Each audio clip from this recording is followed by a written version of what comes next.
자, 박두진의 청산도라는 작품을 같이 해보도록 하겠습니다. 일단 갈래는 자유시 서정시고요.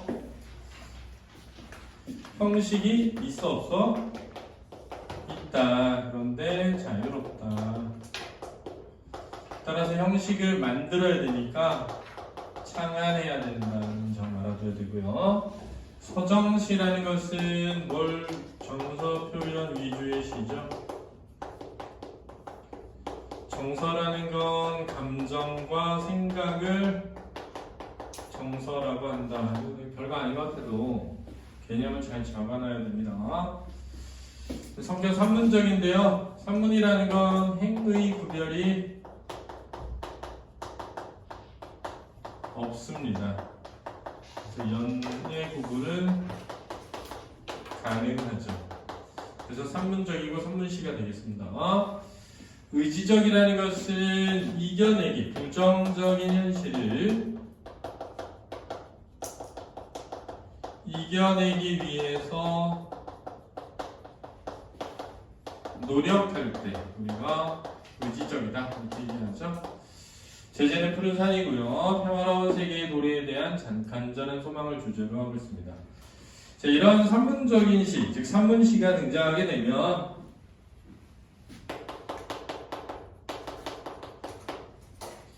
산문에는 운율이 없는 거거든요. 시는 운율이 있는 겁니다. 그렇죠? 이해됐나요? 그래서 운문이라고 하죠. 운율이 있는 걸 운문이라고 하고 운율이 없는 걸 산문이라고 하는데 얘는 산문인데 시가 되려면 운율이 있어야 되잖아요. 그래서 산문시는 운율을 형성하는 것에 대한 문제가 나올 수 있습니다. 알았죠? 그래서 그게 묻는 거예요. 그런 걸. 알았죠? 이해를 잘해줘야 됩니다. 왜 그런 걸 묻는가? 라는 걸 잘 이해할 필요가 있다. 라는 겁니다. 자, 그러면 한번 가보죠. 산하 그랬습니다. 도노법이고요. 영탄적이죠. 산하 그랬으니까 산을 부르고 있으니까 산이 청자가 되고 대화체가 되겠습니다. 우뚝 솟은 푸른 산하 그랬습니다. 그러면 산하는 반복되고 있고요. 앞에 우뚝 솟은 푸른이라고 하는 것이 첨가되면서 변주되고 있죠. 푸른이라고 하는 것은 색채어니까 시각적 이미지가 형성되고 있고요. 철철철 흐르듯 그랬거든요. 이 철철철이라는 것은 음성 상징어가 되겠고요. 철이라는 말이 반복되면서 운율을 만들어내고 있죠. 따라서 산문시가 될 수 있는 이유는 산문처럼 줄글로 길게 느려 썼지만 반복을 이용해서 운율을 만들어내고 있기 때문입니다. 그렇죠? 흐르듯 자 직유법이 쓰였고요. 짙푸른 산하 그랬습니다. 자 짙푸른 그랬으니까 그 앞에 푸른이라는 말이 푸른 산하가 짙푸른 산하로 반복 변주되고 있죠. 그런데 반복되면서 지금 반복은 몇 번 나오면 된다 그랬어? 몇 번 나오면 된다 그랬어? 2번 나오면 된다 그랬잖아요. 근데 푸른보다 짙푸른이 더 짙잖아요. 그지? 점점 더가 나오면 뭐라고 한다? 점층이라고 한다고 했죠? 따라서 점층적이기도 합니다. 숱한 나무들 무성이 묵어진 산마루에 무성이 반복되고 있고요. 금빛 기름진 햇살은 내려오고 그랬네요. 시각적 이미지고요. 등등 산을 넘어 그랬습니다. 등등 음성산유어죠. 무엇인가가 떠오르는 모양을 나타내는 의태어가 되겠습니다. 그렇죠? 철철철 의태어죠. 그렇죠? 근데 이런 철철철 같은 거는 의성의태어라고 합니다. 흘러넘치는 모양 또는 무엇이 흘러넘칠 때 나는 소리라고 할 수 있습니다. 산을 넘어 흰 구름 건너 자리 씻기는 하늘 그랬네요. 자 지금 숱한 나무들 무성이 우거진 산마루에 금빛 기름진 햇살을 내려오고 둥둥 떠올라 산을 넘으며 흰 구름이 건너가는 자리에 씻기는 하늘 그랬습니다. 자 구름이 지나가자 하늘이 맑아졌어요. 그래서 그것을 씻기는 하늘 이렇게 표현한 겁니다.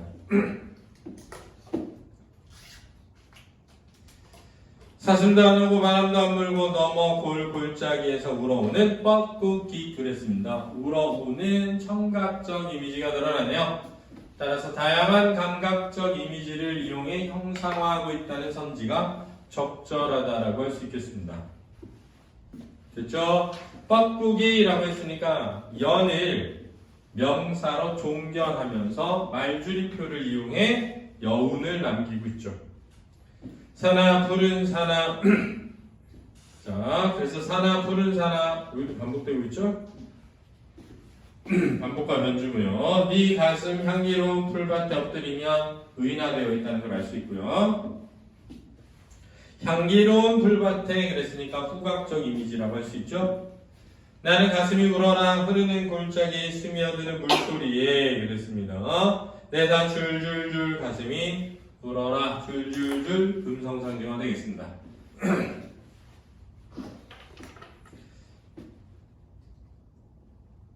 아득히 가버린 것 잊어버린 하늘과 아른아른 오지 않는 보고 싶은 하늘에 어쩌면 만나도질 볼이 고운 사람이 난 혼자 그리워라 가슴으로 그리워라 했습니다. 반복되고 있고요. 자, 그래서 볼이 고운 사람은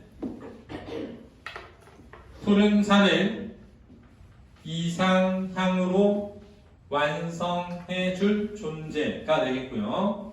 여기에서 화자의 정서는 그리움이 되겠습니다. 됐죠?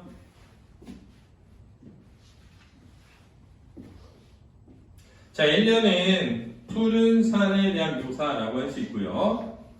2년은 그 푸른 산에서 그리워하는 볼이 고운 사람에 대한 이야기라고 할 수 있겠습니다. 그렇죠? 티끌무는 세상에도 벌레 같은 세상에도 대꾸법이죠. 뭐 이러이러한 세상에도 이런 세상에도 대꾸법 쓰였죠. 자, 여기 나오는 세상은 부정적 현실이 되겠습니다. 눈이 맑은 가슴이 맑은 보고 싶은 나의 사람 달밤이나 새벽녘 홀로 서서 눈물 어릴 볼이 고운 나의 사람 그랬습니다. 달밤이나 새벽녘에 홀로 서서 눈물이 어릴 볼이 고운 이라는 표현을 볼 때 이 나의 사람은 순수하고 그렇죠? 순박한 사람인 것으로 보입니다. 날이 가고 밤이 가고 눈물도 가고 튀어올 밝은 하늘 빛난 아침이 이르면 자 여기서 빛난 아침은 지향점이 되겠습니다. 향기로운 이슬밭 푸른 언덕을 총총총 달려놓아줄 버리고 나의 사람을 드리겠습니다. 자 그래서 3년은 그 볼이 고운 사람이 어떤 사람인지를 설명하고 있다 이렇게 이해하면 됩니다. 1년에서는 푸른 산을 묘사하고 2년에서는 그 산에 엎드려 볼이 고운 사람을 그리워하고 3년에서는 그 볼이 고운 사람이 어떤 사람인지를 설명하고 있다 라고 이해할 수 있죠. 그죠? 순수하고 순진하며 아침이면 찾아와줄 이렇게 되겠습니다. 알겠죠? 푸른 산 한나절 구름은 가고 골짜기를 넘어 뻐꾸기는 우는데 청각적 이미지 눈에 어려 흘러가는 물결 같은 사람들 속에서 아우성치며 흘러가는 물결 같은 사람들 속에서 난 그리워하노라 너만 그리워하노라 혼자서 철도 없이 너만 그리워하노라 이렇게 되십니다. 반복적 표현으로 운율을 형성하고 있고요.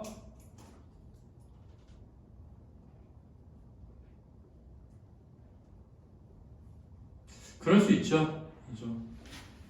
그럴 수 있죠. 예를 들면 이런 거죠. 막 주위에 사람들이 없는 건 아니야.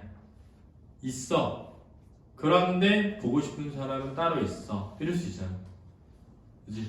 주위에 친구 많이 있어. 근데 진짜 보고 싶은 친구 따로 있어. 이럴 수 있잖아. 그치? 그러니까 이 화자는 물결처럼 지기법이거든. 물결 같은 많은 사람 속에서도 나는 너만 그리워하고 있어 라고 얘기하는 거죠. 그래서 이 힘든 세상 속에서도 나는 의지를 잃지 않고 너를 기다릴 거야 라고 생각할 수 있어서 주제가 평화로운 세계 노래에 대한 뭐라고 간절한 소망이 되는 겁니다. 이해됐습니까? 시 이해됐나요? 이해됐나요? 그럼 자, 잘 봐. 푸른 산에 묘사해.